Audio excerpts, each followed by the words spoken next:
Hello everyone, आपका स्वागत है मेरे चैनल यो फुजोशी में। आप लोग कैसे हैं? आई होप कि आप लोग ठीक होंगे। तो चलिए हम अपनी स्टोरी की स्टार्टिंग करते हैं। यहाँ हमें वांग जी और विंग को दिखाया जाता है, जो कि अभी एक दूसरे को बहुत ही ज़्यादा शॉकिंग एक्सप्रेशन के साथ देख रहे थे, क्योंकि वो विंग वांग जी के नीचे था, वांग जी विंग के ऊपर। वांग जी जो कि अभी विंग के पूरे फेस को बहुत ही ज़्यादा करीब से देख रहा था। उसका विंग कितना ज़्यादा ब्यूटीफुल है। विंग हमेशा से ही बहुत सुंदर था, लेकिन जैसे जैसे समय बढ़ रहा है उसका विंग और ज़्यादा खूबसूरत होता जा रहा है। उसके विंग के अभी जो लंबे बाल हैं वो उसके फेस पर आ चुके हैं। विंग की वो आंखें वांग जी को देख रही है, वो रेड लिप्स। वांग जी की नज़र जब उन पर जाती है तब वांग जी का मन करता है कि वो अभी विंग के लिप्स पर अपने लिप्स को टिकाए और उसे एक पैशनेट किस करे। जितना उसने विंग का वेट किया है उस पूरे किस में ही वो सब चीज़ों को निकाल दे, पर वो अभी नहीं कर सकता, ऐसा नहीं कर सकता। वांग जी यही सब सोचते हुए बस विंग को देख रहा था, उसके फेस को देख रहा था, उसके लिप्स को देख रहा था, उसके फेस पर आए हुए उस वालों को। वांग जी अब हल्के हाथों से पीछे विंग के कान के पास टक करता है और उसके फेस को अपने हाथों में पकड़ता है। विंग जो कि बस वांग जी को देख रहा था, वो वेट कर रहा था कि वांग जी कब उसके ऊपर से उठेगा, पर वांग जी है जो कि वो उठने का नाम ही नहीं ले रहा। वो कितनी देर से उसे बस देख ही जा रहा है। विंग अब कहता है, वांग जी उठो। विंग की आवाज़ से वांग जी होश में आता है। वो देख सकता था विंग कंफर्टेबल नहीं है। विंग चाहता है कि वांग जी अभी उससे दूर हो जाए। वांग जी जो कि तुरंत ही विंग के ऊपर से उठने लगता है और वो विंग को बोलता है, आई एम सॉरी विंग, मैं अभी उठता हूँ। वांग जी उठने ही वाला था, लेकिन तभी एक और रैबिट वांग जी के ऊपर कूद जाता है, जिसकी वजह से वांग जी दोबारा से विंग के ऊपर गिरता है और इस बार वो उसका लिप्स सीधा विंग के नेक में जाकर लगता है। उसका फेस पूरा विंग के नेक के पास था और उसके लिप्स विंग की नेक को टच कर रहे थे। विंग जो कि वांग जी के लिप्स के टच से अपने बॉडी में एक अलग सी सेंसेशन महसूस करता है। उसकी पूरी बॉडी शिवर करती है।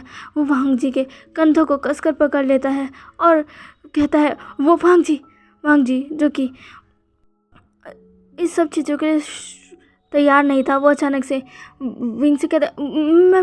वांग जी अब जल्दी से उठता है। वो बनी जो वांग जी को वह चढ़ा था वो सीधा वांग जी के उठने से विंग के ऊपर चला जाता है। वांग जी विंग के ऊपर से उठता है।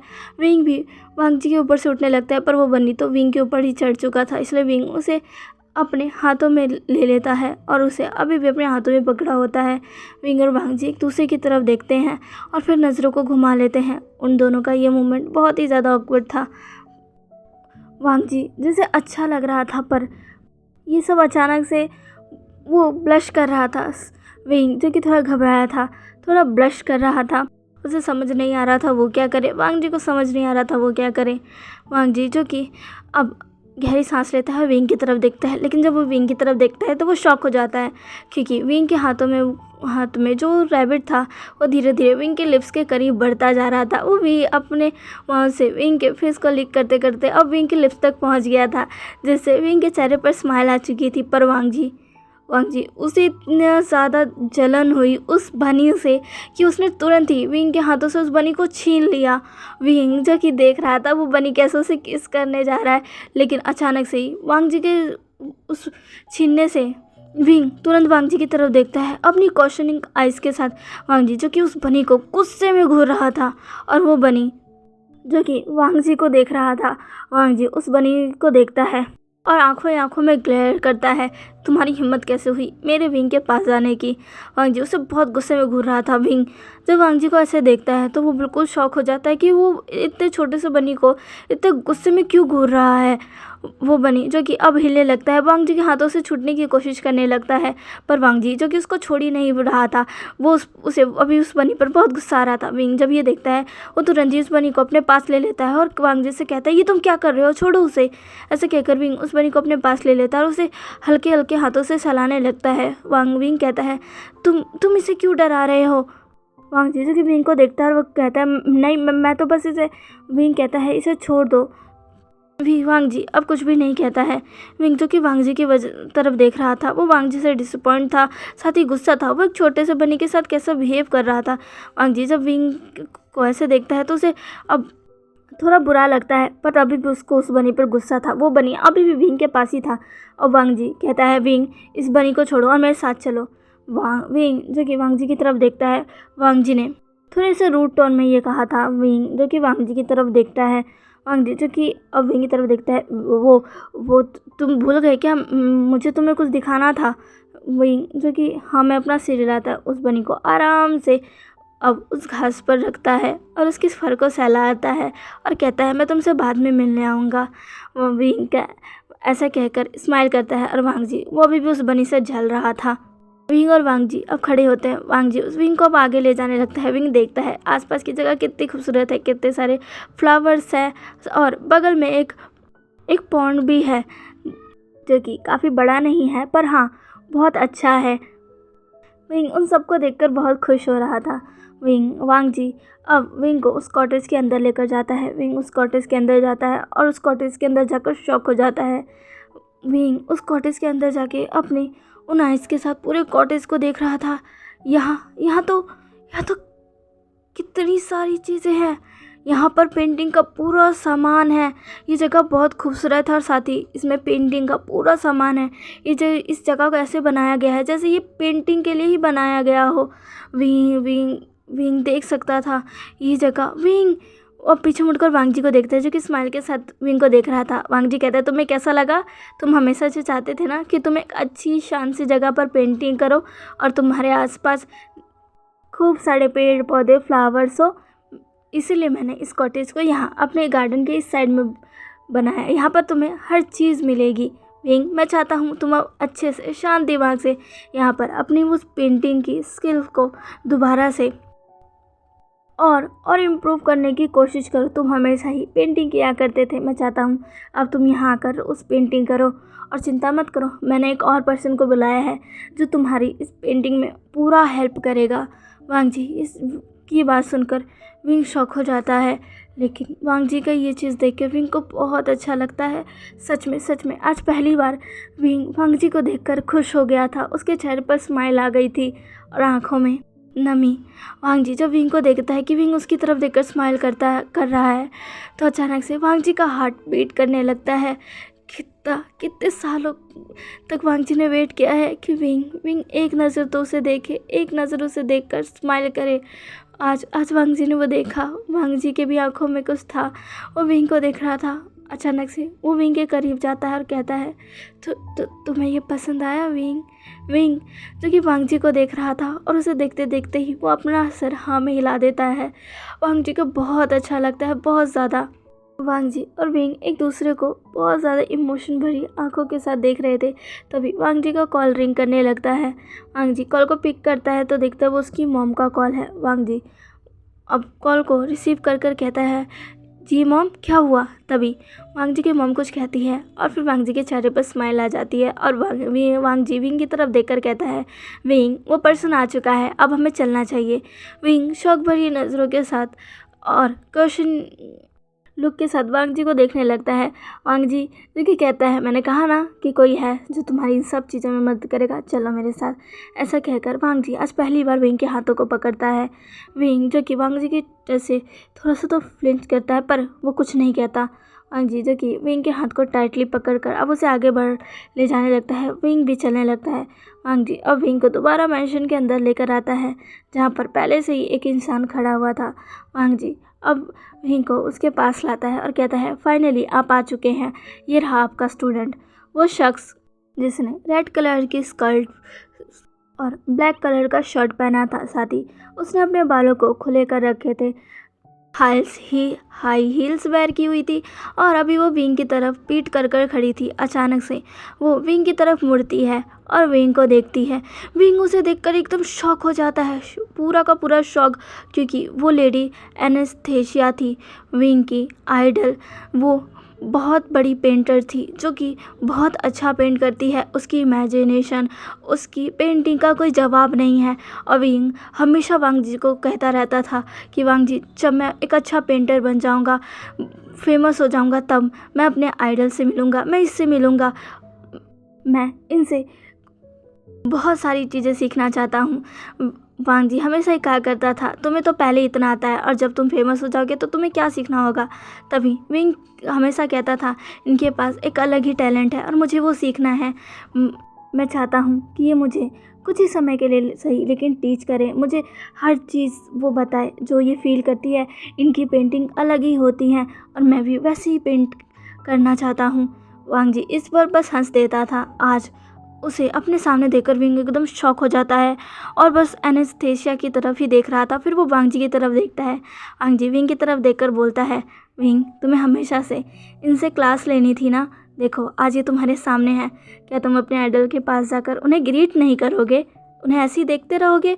विंग जो कि वांग जी को देख रहा था अचानक से वांग जी की बात सुनकर उसको होश में आता है और कहता है हाँ हाँ। वो एनेस्थेसिया के सामने जाकर अब उन्हें ग्रीट करता है। वो बहुत खुश था और उस विंग के चेहरे पर स्माइल थी। एनेस्थेसिया जो विंग को ऊपर से नीचे तक देखती है और स्माइल करती है। एनेस्थेसिया अपने हाथों को आगे बढ़ाकर कहती है hello mister Vibhushan, I am anaesthesia your new teacher. Wing जो कि जल्दी से एनेस्थेसिया के हाथों को पकड़ लेता है, वो उसे अपने दोनों हाथों से पकड़ लेता है और अपने सर को झुकाकर एक स्माइल करते हुए कहता है जी हेलो। एनेस्थेसिया कहती है क्या आप मुझे जानते हो। तभी विंग कहता है आपको कौन नहीं जानता, मैं आपका बहुत बड़ा फ़ैन हूँ, सच में मैंने आपकी सारी पेंटिंग्स देखी है, आपका हर इंटरव्यू देखा है, सच में आप कमाल की हो। एनेस्थेसिया जो स्माइल करती है और कहती है मुझे खुशी हुई अपने इस फैन से मिलकर, सच में तुम्हारे बारे में वांग जी ने मुझे बहुत बताया है। उसने कहा है कि तुम्हारी पेंटिंग्स सच में बहुत अलग होती है और अगर मैं उसे देखूंगी तो देखते ही रह जाऊंगी। विंग मैं तुम्हें सब कुछ सिखाने से पहले ये देखना चाहती हूँ कि तुम्हारा स्किल कितने लेवल का है, तुम कैसी पेंटिंग करते हो, तुम्हारी इमेजिनेशन कैसी है, मैं वो सब देखना चाहती हूँ, क्या तुम मुझे दिखाओगे। विंग जो कि एनेस्थेसिया की ये बातें सुनता है और कहता है जी मैं दिखाऊंगा। तभी एनेस्थेसिया कहती है गुड, मुझे खुशी हुई, मैं देखना चाहती हूँ। मैं मिस्टर वांग जी से जब मिली थी उन्होंने तुम्हारी पेंटिंग्स की, तुम्हारी इमेजिनेशंस की बहुत तारीफ़ की है। मैं हमेशा ही उन पेंटर्स को सपोर्ट करती हूँ जो अपना एक अलग ही इमेजिनेशन को अपनी उस पेंटिंग के ज़रिए उतारते हैं, एक अलग दुनिया, एक अलग जगह, एक ऐसी पेंटिंग जो लोगों के दिल को छू ले, जो कि लोगों के जहन में इस तरह उतर जाए कि कोई भी इंसान उसे पहली बार देखे तो बस देखता रह जाए। विंग एनेस्थेसिया की ये बातें सुनता है और स्माइल करता है। एनेस्थेसिया जो कहती है उसकी पेंटिंग कुछ ऐसी ही होती है, एक अलग ही तरह की इमेजिनेशन वर्ल्ड उसमें होता है, एक अलग ही स्टोरी, एक अलग ही स्टाइल उसका होता है, कोई भी उसे देखकर बस देखता रह जाता है। विंग ने कई सारी उसकी वीडियो भी देखी है जहाँ पर उसे पेंटिंग करते हुए दिखाया गया है और वो जिस तरह पेंटिंग करती है विंग भी उसे सीखना चाहता है। सच में उसकी पेंटिंग लाजवाब होती हैं। विंग कहता है मैं आपसे मिलकर बहुत खुश हूँ और मैं हमेशा से आपको अपनी पेंटिंग्स दिखाना चाहता था, आपसे सीखना चाहता था। मैं बिलीव नहीं कर पा रहा कि आप सच में यहाँ हो।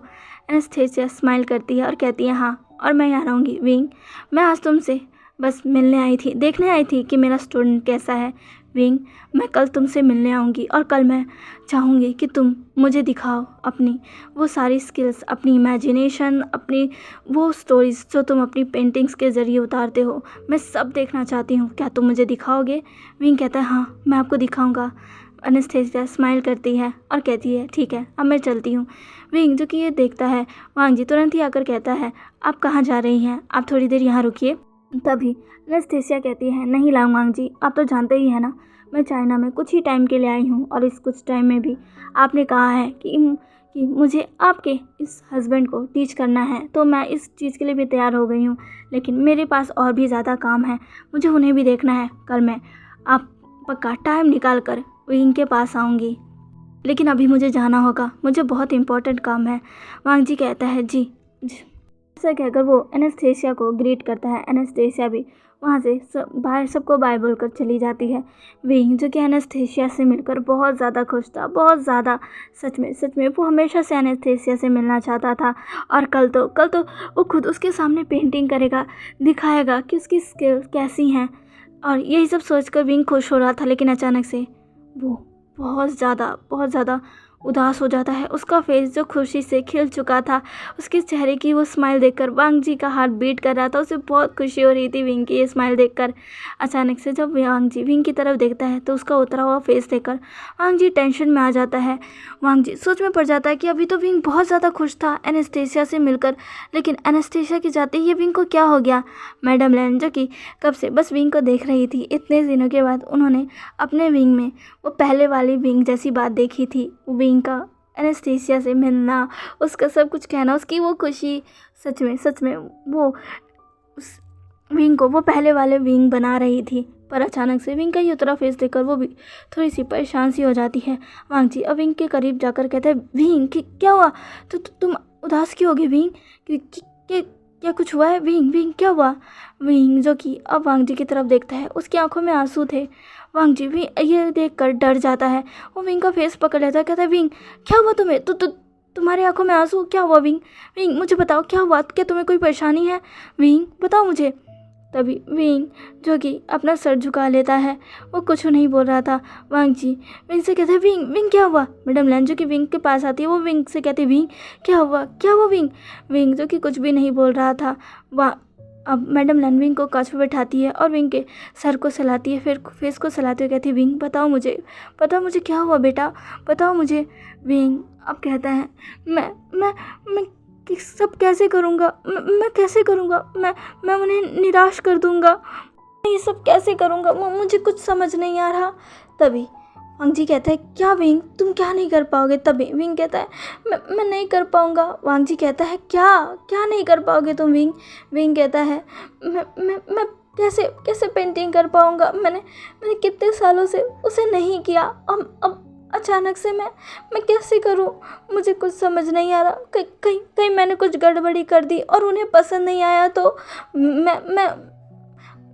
मैं उन्हें उदास नहीं कर सकता। वो अभी कितना खुश होके गई हैं, उन्हें भरोसा है कि मैं उन्हें कुछ अलग दिखाऊंगा। वो मेरी आइडल है और मैं उन्हें किसी भी तरह से डिसअपॉइंट नहीं करना चाहता। मैं ये सब कैसे करूँगा? मैं ये सब कैसे करूँगा?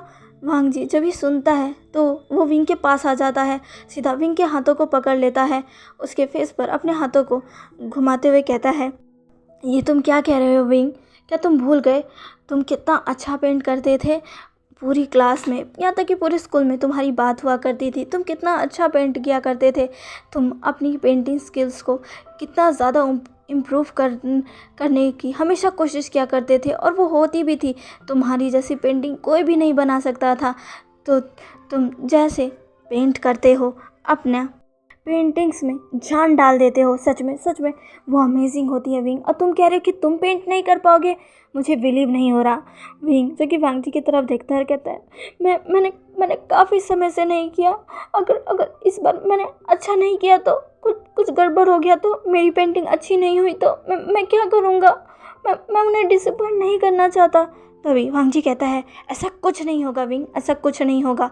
मैं जानता हूँ तुमने काफ़ी समय से पेंटिंग नहीं की, लेकिन तुम्हारे अंदर अभी भी वो पेंटिंग करने की चाह है, वो स्किल्स है, तुम्हारी वो कला, तुम्हारा वो टैलेंट अभी भी तुम्हारे पास है और उसे तुमसे कोई नहीं छीन सकता। तुमने उसे रोका है, छोड़ा तो नहीं है ना विंग? तुम अभी से क्यों नहीं स्टार्ट करते? अगर तुम्हें थोड़ा सा भी डाउट है तो तुम अभी से पेंटिंग करना स्टार्ट कर दो। तुम देखो तुम्हारी अभी पेंटिंग कैसी है, देखना। मैं दावे के साथ कह सकता हूँ वो बहुत अच्छी होगी। तुमने ज़रूर पेंटिंग करना छोड़ा था, पर अभी भी तुम उतना ही अच्छा पेंट कर पाओगी। विंग जब वांग जी की ये सारी बातें सुनता है तो उसे भी अच्छा लगता है। वांग जी अब कहता है, मैंने तुम्हें कहा ना कि मैं तुम्हारी हर तरह से हेल्प करूँगा। अब मैं तुम्हारे इस ड्रीम को पूरा करने में अपनी जी जान लगा दूँगा। विंग मैं तुम्हें एक अच्छा पेंटर बनता हुआ देखना चाहता हूँ। विंग ये देखकर स्माइल करता है अब वांग जी विंग का हाथ पकड़ता है और उसे दोबारा से उसी जगह पर लेकर जाता है जहाँ पर विंग के पेंटिंग्स का सारा सामान वांग जी ने रखा था। वांग जी वहाँ पर विंग को लेकर आता और कहता है, अब यहाँ पर अपनी पेंटिंग्स को, अपनी उस इमेजिनेशन को उतारो विंग, मैं देखना चाहता हूँ। विंग, स्टार्ट करो अपनी वो फीलिंग्स जो तुम सोचते हो, जो तुम्हारे अंदर है, उसे अपने पेंट के ज़रिए उतार दो विंग, जैसा तुम पहले करते थे। विंग वांग जी को देखता है। वांग जी जो कि विंग को बहुत इंकरेज कर रहा था, विंग भी अब थोड़ा सा जोश में आता है। वो डिसाइड करता है हाँ वो करेगा। इसलिए विंग अब कलर्स लेता है, अपने पेंट ब्रश को उठाता है। काफ़ी समय बाद उसने अपने हाथों में पेंट ब्रश लिया है। वो थोड़ा सा काँप रहा था। तभी वांग जी विंग के पास आकर कहता है, तुम कर पाओगे विंग, मुझे तुम पर पूरा विश्वास है। मेरे विंग जैसा कोई नहीं और मुझे पता है तुम मुझे कभी डिसअपॉइंट नहीं करोगे। विंग वांग जी की तरफ देखता है। वांग जी के आंखों में विंग साफ साफ अपने लिए इतना ज़्यादा भरोसा देख पा रहा था। वांग जी को सच में भरोसा था। विंग वो कर पाएगा। विंग कहता है हाँ मैं करूँगा। विंग अब अपनी पेंटिंग करना स्टार्ट कर देता है। वांग जी विंग के साथ ही था, विंग को देख रहा था। इतने सालों बाद, इतने समय बाद विंग को पेंट करते हुए देखना, उसका अपनी पेंटिंग में खो जाना वांग जी को बहुत अच्छा लग रहा था। हाँ, पहले उसे बिल्कुल अच्छा नहीं लगता था, क्योंकि उस समय विंग पूरा वांग जी को भूल जाया करता था और अपनी पेंटिंग्स में ही अपना ध्यान लगाया करता था, अपनी जी जान से बस अपनी पेंटिंग्स को पूरा करने में, उनको आकार देने में लगा रहता था। वांग जी जब विंग के पास उस समय आता था, उसे जाने के लिए बोलता था, खाने के लिए बोलता था, विंग हर चीज़ से में वांग जी को मना कर देता था, उससे अपना ध्यान हटा लेता था। उस समय ज़्यादातर विंग वांग जी को इग्नोर ही किया करता था, जिससे वांग जी को बहुत इरिटेशन होती, उसे बिल्कुल अच्छा नहीं लगता जब भी विंग उसे इग्नोर करता था। लेकिन विंग की पेंटिंग के टाइम वो हमेशा ही इस इग्नोरेंस को झेलता था, लेकिन वो कुछ भी नहीं कहता था, क्योंकि उसे पता था विंग को पेंट करना कितना ज़्यादा पसंद है। और वांग जी को भी पसंद था जब विंग पेंट करने के बाद उसे दिखाता था अपनी वो पेंटिंग्स। सच में वो बहुत अच्छी होती थी और जिसे देखकर वांग जी बहुत खुश होता था। विंग आज भी वैसे ही पैशनेट होकर पूरा अपनी पेंटिंग में लीन होकर पेंटिंग कर रहा था। और आज वांग जी पहले की तरह ना गुस्सा हो रहा था, ना चिढ़ रहा था, उसे तो बल्कि आज बहुत अच्छा लग रहा था। वो चाहता था अब बस उसे यहीं बैठे रहकर विंग को बस ऐसे ही पेंट करते हुए देखना है, बस देखना ही है विंग, और कुछ नहीं। वांग जी और कुछ नहीं चाहता, वो बस अपने विंग को ऐसे ही देखना चाहता है। विंग पेंट कर रहा है, थोड़ा थोड़ा पेंट उसके फेस पर भी लग रहा है, वो अपने बालों को भी सही कर रहा है और साथ में पेंट कर रहा है। इतने समय बाद विंग को ऐसे देखकर वांग जी के चेहरे पर स्माइल आ जाती है। वो अपना फ़ोन निकाल कर विंग की वो पिक भी क्लिक कर लेता है और स्माइल करने लगता है। इधर दूसरी तरफ काफ़ी समय बाद फाइनली जियान फैमिया को आखिरकार जियान फैमिया को यांग मिल ही जाता है। और वो आज उसी से मिलने जा रहे थे, साथ में जियान चैंग भी था, जो कि बहुत गुस्से में था। जियान चैंग ने तो ये तय कर लिया था वो आज यांग को छोड़ेगा नहीं, वो जाकर सीधा उसे बहुत ज़ोर से पंच करेगा, उसके दांत तोड़ देगा, उसकी टांगें तोड़ देगा। उसकी हिम्मत कैसे हुई उसके भाई के साथ ऐसा करने की, शादी को छोड़कर जाने की। अगर वो उस दिन ऐसा नहीं करता, अपनी शादी में चुपचाप आ जाता, उसके भाई से शादी कर लेता, तो आज उसके भाई को उस घटिया इंसान लांग वांग जी के साथ नहीं रहना पड़ता। जियान चैंग बस यही सब सोच रहा था और वो आगे बढ़ रहा था अपने डैड के साथ। फाइनली वो लोग एक रूम में पहुंचते हैं जहाँ पर उन्हें यांग दिखता है। यांग क्योंकि उन दोनों को देखता है और कहता है, फाइनली आप दोनों आ गए, मैं माफ़ी चाहता हूँ। वो ऐसा कहता ही है, लेकिन तभी जियान चैंग आगे बढ़कर यांग के फेस पर जोरदार मुक्का मारता है, जिससे यांग नीचे गिर जाता है। और फिर जियान चैंग उसके पास जाकर उसके कॉलर से उसे खींचता है और उसे उठाकर कहता है, तुम्हारी हिम्मत कैसे हुई तुम्हारी मेरे भाई के साथ ऐसा करने की? हाँ, अगर तुम्हें उससे शादी करनी ही नहीं थी तो तुमने शादी के लिए हाँ क्यों बोला? तुम हमें पहले ही बता सकते थे, हम तुम्हारे साथ कोई ज़बरदस्ती तो नहीं कर रहे थे ना। लेकिन तुमने हमें कुछ नहीं कहा, कुछ नहीं कहा, और शादी वाले दिन भाग गए। तुम्हारी हिम्मत कैसे हुई? तो क्या तुमने एक बार भी सोचा हमारा क्या होगा? हमारा छोड़ो, मेरे भाई का क्या होगा? वो तो तुम्हारा बहुत अच्छा दोस्त था ना। फिर भी तुम्हारी हिम्मत कैसे हुई उसके साथ ये सब करने की? यांग यांग जो कि जियान चैंग के हाथों को पकड़ कर रखा था, जो कि उसके कॉलर्स को बहुत ज़ोर से पकड़ा हुआ था। यांग यांग कहता है, जियान चैंग मैं तुम्हें सब कुछ बताता है, मुझे छोड़ो, मुझे छोड़ो। जियान चैंग कहता है, नहीं नहीं, आज तो मैं तुम्हें नहीं छोड़ूंगा, आज मैं तुम्हें जान से मार डालूंगा। तुम्हारी हिम्मत कैसे हुई मेरे भाई के साथ ये सब करने की? मैं तुम्हें छोड़ूंगा नहीं। ऐसा कहकर जियान चैंग यांग यांग को एक और पंच मारने ही वाला था, लेकिन तभी जहाँ फेमा जियान चैंग को रोक लेते हैं और कहते हैं, रुक जाओ जियान चैंग, पहले हम जान लेते हैं आखिर इसने ऐसा क्यों किया। जियान चैंग जी कहता है, डैड आप क्या कह रहे हैं? तभी जियान फेमा कहते हैं, रुक जाओ जियान चैंग, पहले इसे छोड़ो। यांग यांग बताओ हमें, तुमने ऐसा क्यों किया? यांग यांग जो कि अब जाकर जियान चैंग के हाथों से छूटता है, वो पहले खांसता है, फिर बोलता है, मुझे माफ़ कर देना, मैं वो करना नहीं चाहता था, पर मेरी मजबूरी थी। जियान चैंग कहता है, क्या मजबूरी थी तुम्हारी? हाँ, ऐसी क्या मजबूरी आ गई तुम्हारी जो तुम्हें खुद की शादी से भागना पड़ा? यांग यांग जो कि अपनी नज़रों को झुका लेता और कहता है, मुझे माफ़ कर दो जियान चैंग, मैं जानता हूँ तुम मुझ पर बहुत गुस्सा हो, लेकिन मैं उस समय क्या करूँ? मैं अपनी शादी के लिए बहुत एक्साइटेड था, मैं सच में विंग से शादी करना चाहता था, लेकिन फिर मुझे पता चला कि मेरी एक्स गर्लफ्रेंड जिससे मेरा ब्रेकअप हो चुका था, अचानक से वो मेरी बेबी से प्रेग्नेंट हो गई थी। जियान चैंग ये सुनता है और कहता है, क्या? तभी यांग यांग कहता है, हाँ, मैंने भी जब ये सुना था तो मेरा भी रिएक्शन कुछ इसी तरह था।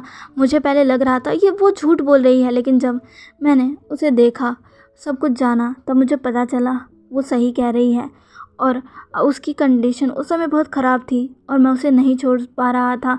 मैं ऐसा उसे कैसे छोड़ सकता था? उसके अंदर मेरा बेबी था, इसलिए मैं उस दिन शादी में नहीं आ पाया। मैं उस दिन उसके साथ हॉस्पिटल में था, उसकी कंडीशन उस समय ठीक नहीं थी।